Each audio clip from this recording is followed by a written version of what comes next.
सामने रखा कि हम फिलैंथ्रोपिस्ट हैं, लेकिन पीछे से इनका धंधा चल रहा था। इनको लग गया था कि आने वाले दिनों में टेक्नोलॉजी में बहुत बड़े बड़े प्लेयर्स आएंगे और फिर टेक्नोलॉजी में हम नीचे जा सकते हैं, तो हेल्थ केयर में ये फर्स्ट मूवर एडवांटेज चाहते थे।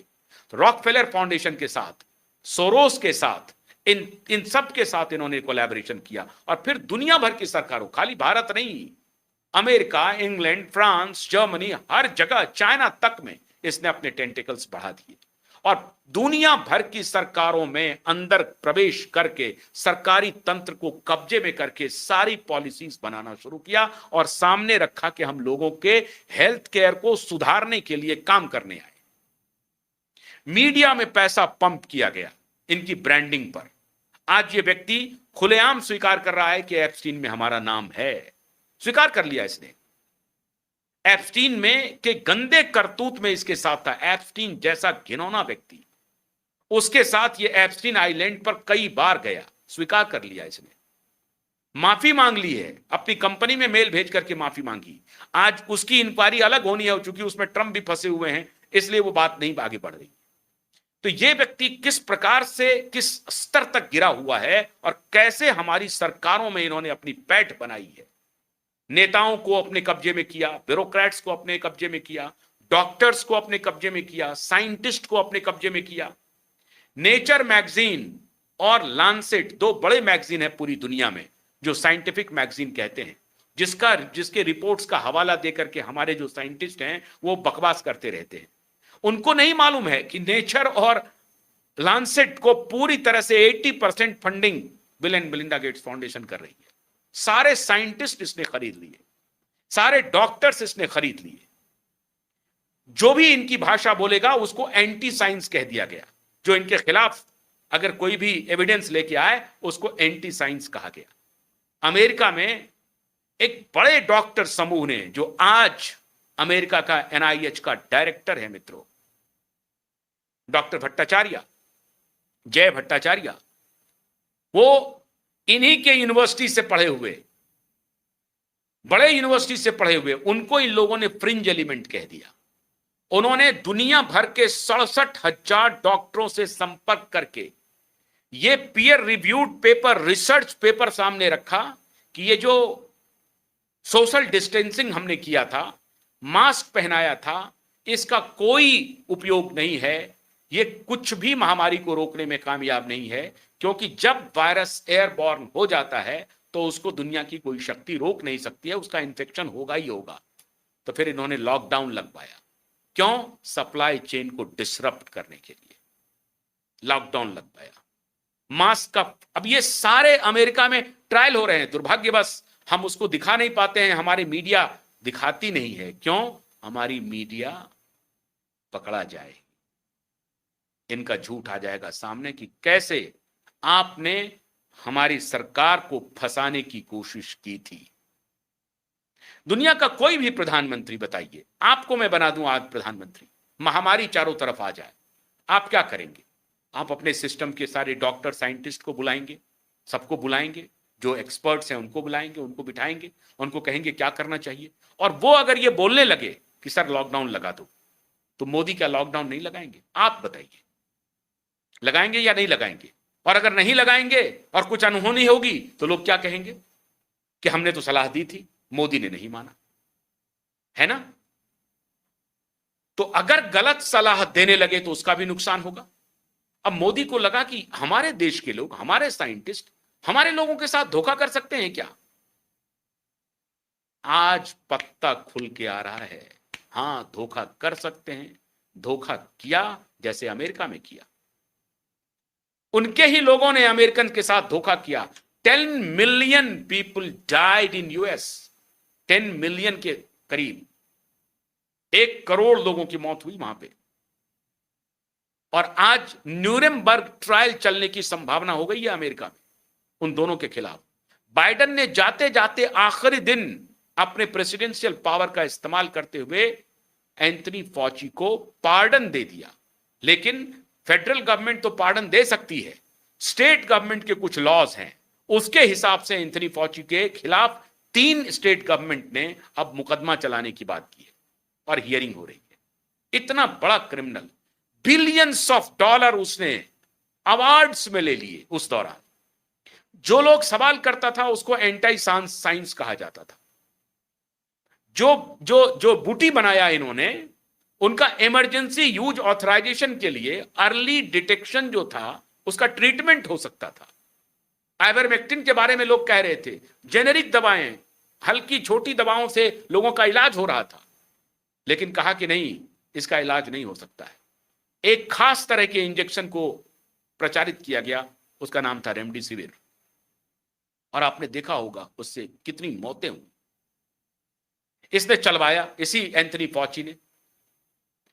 और जो आइवरमेक्टिन थी, हाइड्रोक्लोरोक्विन, जो उसका भारत एक्सपोर्ट कर रहा था, भारत में बन रहा था हाइड्रोक्लोरोक्विन, उसको रुकवाया, आइवरमेक्टिन को रुकवाया और चलवाया रेमडेसिविर। माफिया फार्मा से पैसे लेकर के लोगों को मारा, और फिर दबाव बनाया कि अगर ट्रीटमेंट हो जाएगा तो वैक्सीन का तो खेल चलेगा नहीं, और वैक्सीन के पीछे तो षड्यंत्र कुछ और है कि पूरे लाइफ लॉन्ग डिपेंडेंसी हो जाए लोगों की मेडिकल ट्रीटमेंट पर, वो लगातार मेडिकल का रास्ता छोड़ ना पाए। जिसको बीपी है वो बढ़ जाएगा, जिसको शुगर है वो बढ़ जाएगा, जिसका कैंसरस थोड़ा सा लग रहा है उसका बढ़ जाएगा, हार्ट अटैक है वो हो जाएगा। 1000% तक का हाइक है, 1000% हार्ट अटैक्स का, कैंसर का, अन्य डिजीजेस का, मल्टीपल डिजीजेस का।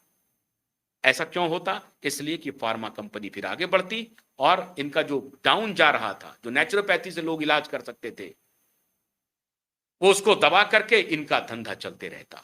मुट्ठी भर फार्मा प्रेमिसेस ने मुट्ठी भर पूरी दुनिया को हाईजैक कर लिया, पूरी दुनिया की सरकारों को हाईजैक कर लिया, सरकारों को कब्जे में कर लिया, सरकारों को इस उनकी बात मानने पर मजबूर कर दिया। सरकार के पास कोई रास्ता नहीं था। इस तरह का षड्यंत्र हुआ, केवल भारत के साथ नहीं मित्रों, पूरी दुनिया के साथ षड्यंत्र हुआ।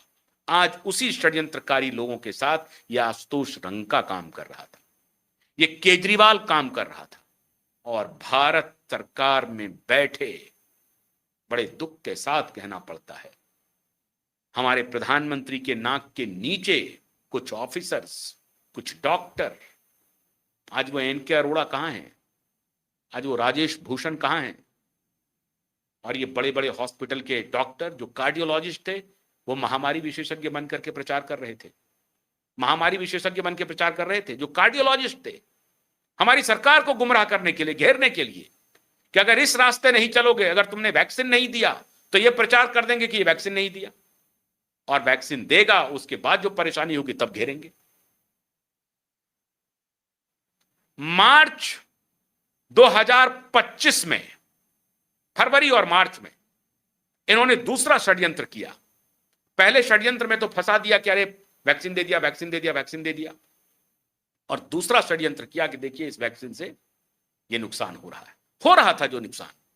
क्यूबाई अकेला नेटवर्क था जो अपने राष्ट्रवादियों को, अपनी सरकार को, हमें मालूम था राष्ट्रवाद के मुद्दे पर मोदी समझौता नहीं करेंगे, इसलिए पूरी तन्मयता के साथ हम अपनी सरकार को, अपने प्रधानमंत्री को यह सूचना दे रहे थे कि देखिए ये मोल हैं, आपको फंसाएंगे। मैं नहीं दे रहा था, बड़े बड़े साइंटिस्ट, बड़े बड़े डॉक्टर्स दे रहे थे जो राष्ट्रवादी थे, लेकिन सरकार के हाथ बंधे थे मित्रों। वो अपने तंत्र के जो डॉक्टर हैं, अपने तंत्र के जो साइंटिस्ट हैं, उन पर भरोसा करना उनकी मजबूरी थी। अगर वो उन पर भरोसा नहीं करते और कोई ऊंच नीच होता, जो ऊंच नीच हो गया, तो सारी जिम्मेदारी मोदी की हो जाती। तो उन पर मोदी को भरोसा करना पड़ा, लेकिन ये करप्ट, ये बेईमान, ये भ्रष्टाचारी, ये स्वार्थी लाखों लोगों की जिंदगियां लील गया। लेकिन अब अच्छी खबर आ रही है मित्रों, अच्छी खबर आ रही है, और मैं इसके लिए बधाई देना चाहता हूं अपने गृह मंत्री अमित शाह जी को। बधाई देना चाहता हूं कि आज जब उन्होंने इन्वेस्टिगेशन शुरू किया तो सारे तंत्र निकल करके आ रहे हैं, सारे माफिया पकड़ में आ रहे हैं। अच्छा, ये खेल चल रहा था, ये गेट्स फाउंडेशन के साथ, ये ओपन सोसाइटी के साथ, ये सोरोस के साथ, ये रॉकफेलर के साथ मिलकर के ये षड्यंत्र चल रहा है हमारे यहां लंबे समय से। हमारी सरकार को घेरने का पूरा प्लानिंग है इनका, और यहां नहीं हुआ तो सीजेपी में आंदोलन करवा दो, रंका को भेज दो, सौरभ दास को भेज दो, दीपके को बॉस्टन से भेज दो, ये पूरा डिटेल अब सरकार के पास आया है। और जिसने महामारी के दौरान सरकार को गुमराह किया, अब उसकी खैरियत नहीं है। और आज भी सड़क पर उतरकर मोदी को घेरने का प्लान कर रहे हैं, ये वही लोग हैं। प्रधानमंत्री जी, मुझे आज खुशी है कि 2020 में भी मैं इसी मजबूती से आपको बतला रहा था, आज फिर बतला रहा हूं कि ये माफिया तब आपका इस्तेमाल कर रहे थे, आपका ही नहीं पूरी दुनिया के सरकारों का इस्तेमाल कर रहे थे। और जब अभी इंग्लैंड में फंस गया है, इंग्लैंड में इंक्वायरी शुरू हो गई, फ्रांस, जर्मनी, जापान में तो भयंकर हंगामा मचा हुआ है, ऑस्ट्रेलिया में। तो आज ये उतर करके अब दूसरा तरीका लगा रहे हैं आपके खिलाफ। लेकिन देर आयत दुरुस्त आयत, मोदी का त्रिनेत्र अब खुल गया है। अंदर की खबर में बता रहा हूं, मोदी ने सबको निशाने पर ले लिया है।